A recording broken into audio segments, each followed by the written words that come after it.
Hi, I'm Sydeon. I'm a Twitch streamer and YouTuber, and I'm going to be answering 20 questions I've never been asked. The worst thing I've done for views, I did a cringe TikTok dance a couple years ago, and it haunts me all the way to this day. It gets spammed as an emote in both my Discord and chat, and it's like so embarrassing. I'm not a dancer.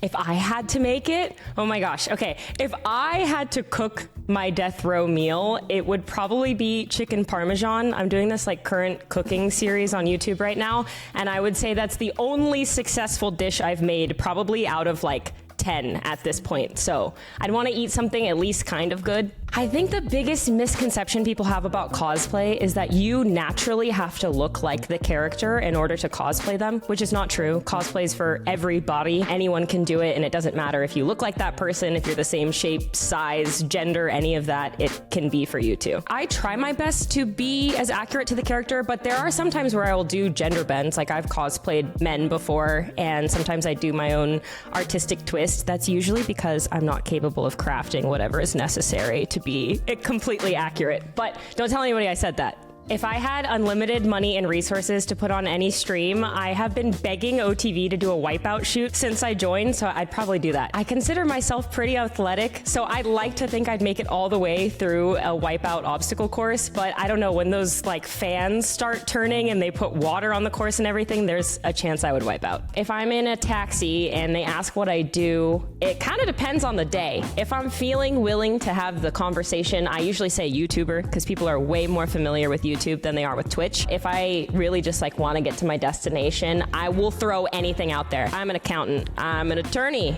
Sometimes I just say I'm a nurse, because at least I can kind of back that up with something and not get asked questions I don't know the answer to. So it depends on the day. I think my Mount Rushmore of Twitch streamers would look a little different than other people's Mount Rushmore. So nobody come for me. For me, I've got to say Pokimane. I mean, she's one of the biggest and first female streamers in the space, and I think she does a great job of holding space for other women and talking about things that matter. Valkyrae is unapologetically herself, and I really, really love that. I think Ray has not changed who she is as a person in streaming and has continued to be a groundbreaker, not only in streaming, but going into other avenues as well, like with her Hi Studios and things like that. Fuslie, I think, is just one of the funniest content creators out there, and she also just has such a positive attitude and energy that she brings, and I think that she has been a trailblazer for a long time. And then, of course, QuarterJade, who's my best friend. I don't think that I would be where I am today without her. Her and her streaming career and her drive and desire to help others has put me, I think, in the place that I am today. If I could get a tattoo for Jody,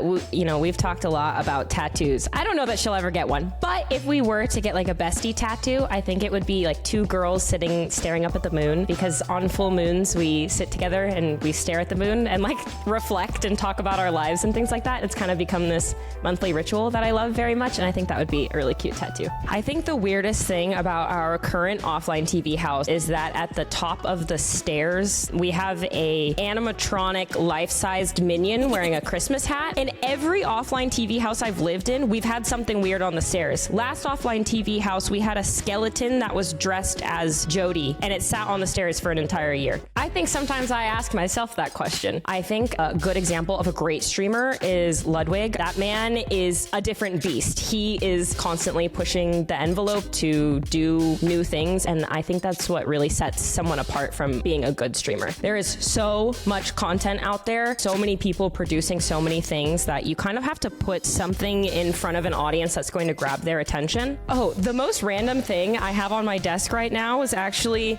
a gift from my roommate Skara. We both get sick a lot, so he gave me some herbal Chinese medicine, and he said, why don't you keep that on your desk for how often you get sick? So probably this. I have not tried it yet. I think they're like honey packets. I'm a little scared, to be honest. The person who probably struggles the most with the drinking portion of Truth or Drink is John, or Masayoshi. I think we found out on our first Truth or Drink shoot that John is allergic to a lot of alcohols, so he like took a shot of whiskey whiskey. And then I remember looking over to one of our camera ops, Jason, and being like, wait, was that whiskey? John's allergic. And he's like, oh, yeah, well, too late, I guess. And the next thing you know, he's like having an allergic reaction. Yeah, him. He has a rough time. Gosh, my biggest regret, this one is kind of hard. It's a super hindsight, like how would I have known? But I wish I started streaming earlier. I found family here in the streaming space and also a lot of purpose and fulfillment from streaming. And I think I lacked that for a little while. I think if I had found streaming earlier, I would have been happier earlier. Maybe more successful. I don't really know. But if anything, I wish I would have streamed earlier. My Swedish accent is not good at all. I don't spend time around Swedish people. The closest I've gotten is Knut, so not good. I am half Swedish. My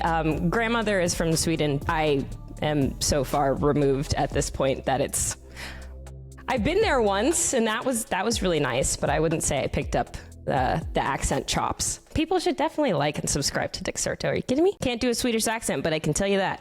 It would take something really catastrophic for me to leave OfflineTV. I think I've found a family here, and I really love the creators that I get to work with and also the staff that I get to work with behind the scenes. I can't imagine leaving OTV for anything other than a meteor hitting Earth. Like, I really love these people. So I'll probably be here for as long as I'm creating content and OTV is still a thing. If I got to become a fictional character for 24 hours, I feel like this is gonna sound so basic, but like Superman.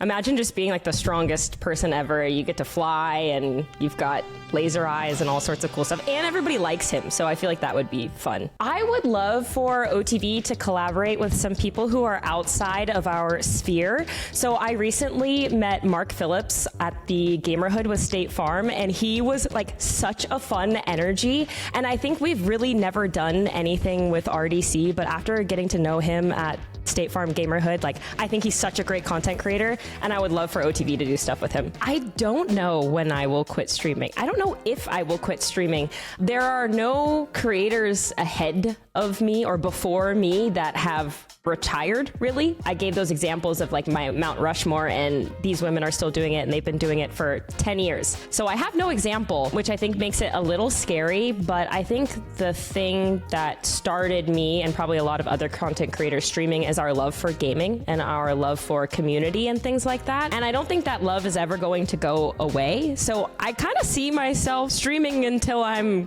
gray. Like, I can't imagine not being here when new MMOs come out and new shooters and new MOBAs and things like that. I'm still gonna want to game. I'm still gonna want to stream them. So I don't see myself retiring anytime soon. I think I'm gonna be like that 60-year-old who's got a state-of-the-art PC setup. The last YouTube video on my watch history is actually one of my friends, Broden. He is a part of a band called Templove, and they recently just became the song for Valorant Champions. And so my last watch video is his music video for Valorant. It's like so insanely cool. I think the funniest experience I've had with a fan actually happened really recently. We were in San Francisco at a like street festival, and we're just walking down the street, and you know, they've got performers. There's a woman singing with her band, and she's singing, and I can see her eyes kind of tracking us as we're walking by, and she stops just in the middle of her song and goes, "Disguised toast?" and then continues singing along, and like everybody turns to look at us, and we're just like shuffling past her. It was the craziest and funniest fan experience I've had so far. Toast had his head down immediately. He like kind of smiled and went like this and then just walked as fast as he could. A recent experience that I had that changed the way that I approach content was actually being a part of the Gamerhood by State Farm. It was an in-person event, and so I had to, you know, interact with streamers face to face, and the energy is just entirely different. It was a lot of fun. Me or Jake? Let's see.